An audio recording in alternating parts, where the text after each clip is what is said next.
Hi friends, welcome to my channel Homemakers Ideas. இன்னைக்கு பார்க்க போற இந்த வீடியோ கண்டிப்பா உங்களுக்கு யூஸ்ஃபுல்லா இருக்கும். பார்க்கலாம் வாங்க. நம்ம வந்து பேக் சைடுல நாட் வைக்கும்போது அதுல சும்மா பெல் ஷேப்ல மட்டும் கிளாத் கட் பண்ணி வைக்காம இந்த ஷேப்ல வைக்கும்போது அது வந்து நல்லா ஃபேன்சியா இருக்கும். இது எப்படி ஸ்டிச் பண்ணணும் அப்படிங்கிறதுக்கான வீடியோ கூட நான் வந்து டிஸ்கிரிப்ஷன்ல லிங்க் கொடுக்குறேன், செக் பண்ணி பாருங்க. இந்த மாதிரி டாட்ஸ் பிடிச்சி ட்ரெஸ் போடும்போது அதனுடைய ஃபிட்டிங்ஸ் வந்து கரெக்டாக வரும். அதுக்கு எப்படி மெஷர் பண்ணணும் அப்படின்னா, நம்ம வந்து மெஷரிங் டேப் எடுத்துகிட்டு ஷோல்டரில் இருந்து நம்ம டேப்பை ஸ்ட்ரைட்டாக வச்சுக்கணும். அப்போ 9 இன்ச் எங்கே ஸ்டார்ட் ஆகுதோ அங்கே ஸ்டார்ட் பண்ணிவிட்டு 18 to 20 இன்ச் வரைக்கும் நம்ம வந்து டாட்ஸ் பிடிக்கலாம். நான் இது அனார்கலிங்கிறனால 18 இன்ச் வரைக்கும் நான் வந்து டாட்ஸ் பிடிச்சிருக்கேன். நெக்ஸ்ட் டிப்பு, நெக் வந்து சம்டைம்ஸ் நம்ம ஸ்கொயர் நெக் இல்லைன்னா ரவுண்ட் நெக் வைக்கும்போது லூஸாக இருக்கும், இல்லைன்னா ரொம்ப கீழே இறங்கிடும். அந்த மாதிரி இருக்கும்போது நமக்கு வேர் பண்ணுறதுக்கு கம்ஃபர்டபுளாக இருக்காது. அதை அவாய்ட் பண்ணுறதுக்கு நம்ம என்ன பண்ணலாம்னா, நம்ம ஷோல்டரில் ஸ்டிச் போட்டிருப்போம் இல்லைங்களா, அந்த ஸ்டிச்சுக்கு கீழே ஒரு 1/4 இன்ச் தள்ளி ஒரு ஸ்டிச் போட்டுட்டு அதை ஸ்ட்ரைட்டாக எடுத்துகிட்டு போகாமல் க்ராஸாக கொண்டு போய் முடிக்கணும். அந்த மாதிரி பண்ணும்போது என்ன ஆகும்னா, நெக் வந்து ஆட்டோமேட்டிக்காக மேலே ஏறிடும். அதே மாதிரி லூஸ் ஆகிட்டு ஷோல்டர்லேருந்து இறங்கி வராது. சப்போஸ் நீங்கள் பிகினர்ஸாக இருந்தீங்கன்னா கண்டிப்பாக இந்த டிப் உங்களுக்கு யூஸ்ஃபுல்லாக இருக்கும் ஃப்ரெண்ட்ஸ். நெக்ஸ்ட் பேக் சைடில் நாட் வைக்கும்போது ஷோல்டர்லேருந்து 3 இன்ச்சுக்கு மார்க் பண்ணிவிட்டு அந்த இடத்துல நீங்கள் நாட் வச்சிங்க அப்படின்னா பேக் சைட் பார்க்குறதுக்கு ரொம்ப அழகாக இருக்கும். இது ப்ளவுஸ்க்குமே கூட செட் ஆகும். ட்ரெஸ் எல்லாமே ஜாயின் பண்ணி முடிச்சதுக்கப்புறம் ஃபைனலாக நம்ம வந்து சைடில் வந்து ஸ்டிச் பண்ணுவோம் இல்லைங்களா, அந்த டைமில் வந்து நம்ம எப்படி மெஷர்மெண்ட் எடுக்கணும் அப்படின்னா, நம்மளுடைய எக்ஸாக்ட் மெஷர்மெண்ட் என்னன்றதை எடுத்து வச்சுட்டு இப்போ வந்து கிளாத்தில் வந்து அந்த மார்ஜின்காக விட்டதோட சேர்த்தே நம்ம வந்து மெஷர் பண்ணணும். ஃபஸ்ட்டு செஸ்ட் விட்த்தில் நம்ம மெஷர் பண்ணணும். இப்போ எக்ஸாம்பிளுக்கு இதில் 20 இருக்குது அப்படின்னா நமக்கு தேவையானது வந்து 17 தான். அப்போது பேலன்ஸ் வந்து 3 எக்ஸ்ட்ரா இருக்குது இல்லைங்களா, அந்த எக்ஸ்ட்ரா இருக்கிற அந்த 3ல் பாதி எவ்வளோன்னு பார்க்கணும். நம்ம 1.5 இருக்குது. ஸோ 1.5 வந்து ஒரு சைட்லையும் இன்னொரு சைடில் வந்து 1.5 வந்து நம்ம வந்து மார்க் பண்ணிக்கணும். அதே மாதிரி 4 இன்ச் எக்ஸ்ட்ரா இருந்துச்சுன்னு சொன்னால் 2 நம்ம வந்து டிவைட் பண்ணிவிட்டு மார்க் பண்ணிக்கணும். செஸ்ட் விட்த்துலேருந்து வெயிஸ்ட்டு ஹிப் எல்லாத்துக்குமே நம்ம வந்து அந்த மாதிரி தான் மார்க் பண்ணுவோம். அப்படி மார்க் பண்ணும்போது பார்த்தீங்கன்னா ஷேப் வந்து கரெக்டாக வரும். நெக்ஸ்ட்டு நெக்குக்கு வந்து கிராஸ் பீஸ் கொடுத்துட்டு நம்ம வந்து ஃபினிஷ் பண்ணுவோம் இல்லைங்களா, அதுக்கு வந்து இந்த அளவுக்கு அகலமாக மினிமம் ஒரு 1.5 to 2 இன்ச் வரைக்கும் நம்ம எடுத்துட்டோம் அப்படின்னா அது பார்க்குறதுக்கு ரொம்பவுமே ஒரு நீட் லுக் கொடுக்கும். அதே மாதிரி ஃபினிஷிங்கும் நீட்டாக வரும். இந்த டிப்ஸ் எல்லாமே பேசிக் தான். இதை ஃபாலோ பண்ணி நீங்கள் ஸ்டிச் பண்ணி பாருங்கள். ட்ரெஸ்னுடைய ஃபிட்டிங்ஸ் வந்து பர்ஃபெக்டாக இருக்கும். இப்போ நம்ம பார்க்க போகிறது லாங் குர்த்தினுடைய கட்டிங் அண்ட் ஸ்டிச்சிங் வீடியோ தான் பார்க்க போகிறோம். அதுக்கு எப்படியெல்லாம் மெஷர்மெண்ட் எடுக்கணும் அப்படிங்கிறதையும் பார்க்கலாம். இதில் நான் எடுத்துக்கிறது வந்து ரயான் ஃபேப்ரிக் 3 மீட்டர் நான் எடுத்திருக்கேன். லாங் குர்த்தி அப்படின்னா கண்டிப்பாக நமக்கு வந்து 3 மீட்டர்ஸ் தேவைப்படும்.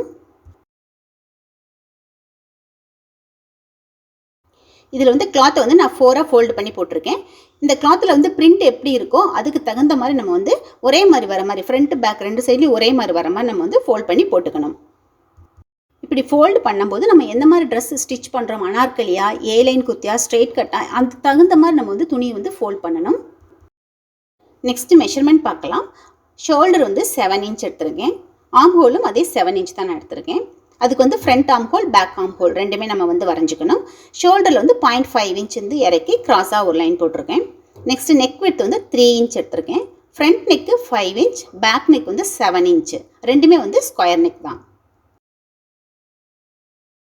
Next chest width 9.5 inch plus மார்ஜின்காக ஒரு 2 இன்ச் எக்ஸ்ட்ரா நான் மார்க் பண்ணியிருக்கேன். வெயிஸ்ட்டு ஷோல்டர்லேருந்து 13 இன்ச்சுக்கு நேராக அந்த இடத்துல வந்து 8.5 இன்ச்சுக்கு மார்க் பண்ணிவிட்டு ப்ளஸ் மார்ஜின் மார்க் பண்ணியிருக்கேன். நெக்ஸ்ட்டு ஹிப் மார்க் பண்ணிக்கலாம். ஷோல்டர்லேருந்து 18 இன்ச்சுக்கு நேராக 9.5 ப்ளஸ் மார்ஜின்காக 2 இன்ச் வச்சு நான் மார்க் பண்ணியிருக்கேன். இப்போது இந்த ஹிப்புக்காக மார்க் பண்ணி இந்த பாயிண்ட்லேருந்து தான் நம்ம வந்து பாட்டம் வந்து நமக்கு ஸ்டார்ட் ஆகும். ஸோ அதில் வந்து கிராஸாக ஒரு லைன் போட்டு மார்க் பண்ணிக்கலாம். இது வந்து லாங் குர்த்தி அப்படிங்கிறனால க்ளோஸ்டாக இருக்கும். கீழே போக போக நமக்கு அகலமாக வேணும். அதனால நம்ம என்ன பண்ணணும்னா ஹிப்புக்காக மார்க் பண்ண அந்த பாயிண்டில் இருந்து லாஸ்ட் வரைக்கும் இந்த மாதிரி போட்டுக்கணும். அப்புறம் முடிக்கும்போது லாஸ்ட்டில் அப்படி ஸ்ட்ரெயிட்டாக இல்லாமல் கொஞ்சம் கர்வாக இருக்கணும், அப்போ தான் நல்லாயிருக்கும். அதனால் ஒரு 3 இன்ச் வந்து முடிகிற இடத்துல எக்ஸ்ட்ரா மார்க் பண்ணிவிட்டு ஒரு ரவுண்ட் ஷேப்பில் நம்ம வந்து வரைஞ்சிக்கிடும் போது ஷேப் வந்து நல்லாயிருக்கும். இப்போது இந்த ஹிப் லைனுக்கு கீழே இருக்கிறது எல்லாமே வந்து நமக்கு பாட்டம். இது வந்து நமக்கு எவ்வளோ லென்த் தேவையோ அதுக்கு தகுந்த அளவுக்கு நம்ம அட்ஜஸ்ட் பண்ணி வச்சுக்கலாம். ஃப்ளோர் லென்த்தா இல்லை ஆங்கிள் வரைக்குமா இல்லை இன்னும் உயரமாக வேணுமா அதுக்கு தகுந்த மாதிரி நம்ம வந்து அட்ஜஸ்ட் பண்ணிவிட்டு வச்சுக்கலாம்.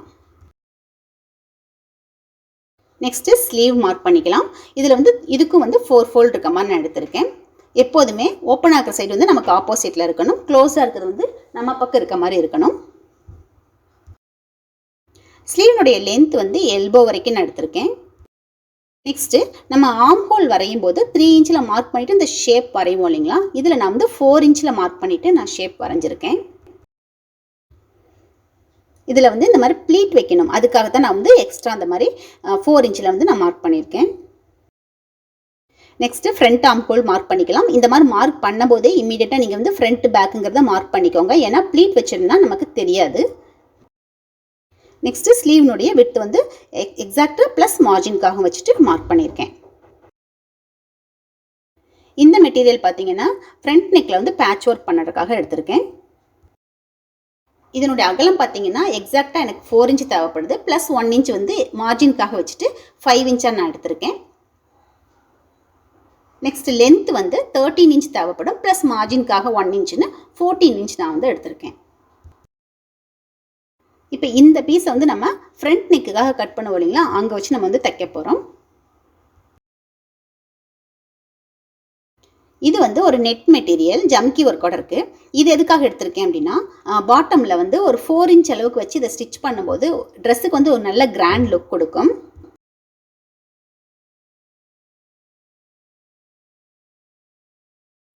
இது போல் பாட்டமில் வச்சு நம்ம ஸ்டிச் பண்ண போகிறோம். மினிமம் 4 இன்ச் வரைக்கும் நம்ம எடுத்துக்கலாம். இது வரைக்கும் மெஷர்மெண்ட் எல்லாம் எடுத்தாச்சு. நெக்ஸ்ட் கட் பண்ணிக்கலாம்.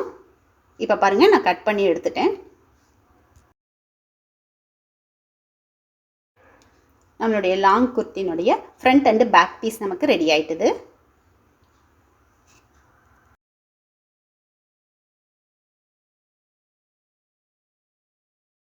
நெக்ஸ்ட்டு ஸ்லீவும் கட் பண்ணி எடுத்தாச்சு.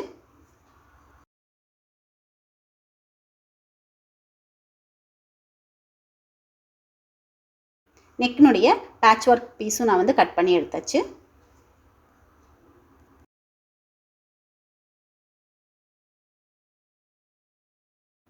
எப்போதுமே துணி கட் பண்ணி முடித்த உடனே இந்த மாதிரி எங்கெல்லாம் மார்ஜின்காக விட்டுருக்கோமோ அது, அப்புறமா ஷேப்புக்காக வர வேண்டிய இடத்துல எல்லா இடத்துலையுமே நம்ம வந்து நாட்ச் மார்க் போட்டுக்கணும். ஏன்னா நம்ம மார்க் பண்ணிக்கிறது வந்து ஒரு சைடு தான் மார்க் பண்ணியிருக்கோம். துணியை விரித்து வச்சிட்டோம்னா அந்த சைடு தெரியாது. அப்போ மெஷர் பண்ணிட்டு பண்ணும்போது ஷேப் வந்து மாறும். அதனால தான் கண்டிப்பாக waist, hip, arm whole, neck width இங்கே எல்லாமே வந்து நாட்ச் போட்டுக்கணும். நெக்ஸ்ட்டு ஃப்ரண்ட் பீஸ் மட்டும் நம்ம வந்து செப்பரேட் பண்ணி எடுத்துகிட்டு அது மேலே வந்து பேட்ச் ஒர்க்குக்காக எடுத்தோம் இல்லையா, இந்த கிளாத்தை மேலே வச்சுட்டு பின் பண்ணிக்கணும். கண்டிப்பாக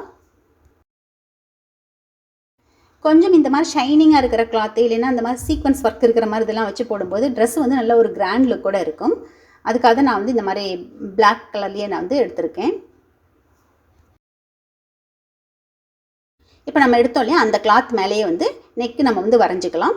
நெக்னுடைய அகலம் வந்து 3 இன்ச்சும் நெக்னுடைய லென்த் வந்து 5 இன்ச்சுமா நான் எடுத்திருக்கேன். ஸ்கொயர் நெக்குக்கு வரைஞ்சிக்கலாம். கண்டிப்பாக நம்ம இந்த மாதிரி பின் பண்ணிக்கணும். இப்போ பாருங்கள், நெக் நான் கட் பண்ணிட்டேன். கட் பண்ணும்போது அந்த பேட்ச் ஒர்க்கான பீஸு அப்புறம் ஃப்ரண்ட் பீஸ் ரெண்டையும் சேர்த்து நம்ம கட் பண்ணுறோம். இப்போ நம்ம கட் பண்ண அந்த பேட்ச் ஒர்க் பீஸை வந்து செப்பரேட்டாக எடுத்துகிட்டு சைட்லேயும் கீழேயும் வந்து ஒரு 1/2 இன்ச் அளவுக்கு ஃபோல்ட் பண்ணிவிட்டு ஸ்டிச் பண்ணிக்கணும்.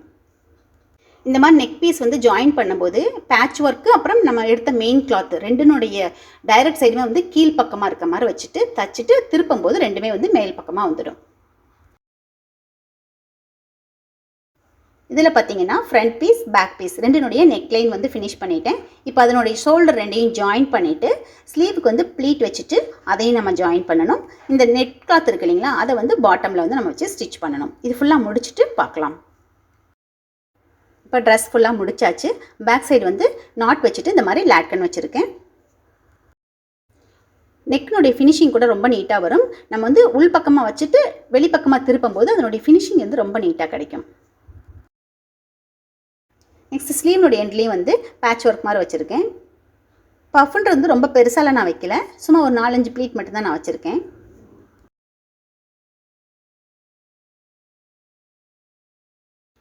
ட்ரெஸ்னுடைய பாட்டம் பார்த்தீங்கன்னா பிளெயினாக இல்லாமல் இந்த மாதிரி சீக்வன்ஸ் ஒர்க் இருக்க மாதிரி கிளாத் கொடுத்து ஸ்டிச் பண்ணும்போது அது பார்க்குறக்கே நல்ல ஒரு கிராண்ட் லுக் கொடுக்குது. அந்த நெட் கிளாத்துக்கு மேலே ஒரு லைன் மட்டும் நான் வந்து லேஸ் வச்சு நான் தச்சிருக்கேன்.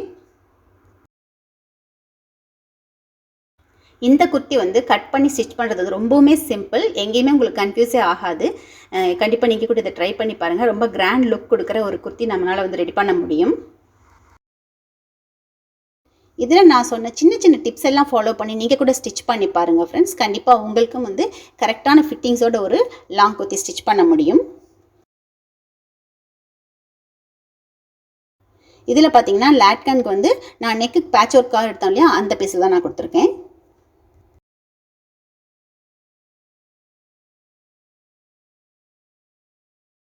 இந்த வீடியோ கண்டிப்பாக உங்களுக்கு பிடிக்கும் நம்புறேன். பிடிச்சதுன்னா லைக் பண்ணுங்கள், ஷேர் பண்ணுங்கள், கமெண்ட் பண்ணுங்கள். ஃபர்ஸ்ட் டைம் என்னோட வீடியோ பார்த்தீங்கன்னா மறக்காமல் சப்ஸ்கிரைப் பண்ணுங்கள். நெக்ஸ்ட் வீடியோவில் பார்க்கலாம். தேங்க்யூ.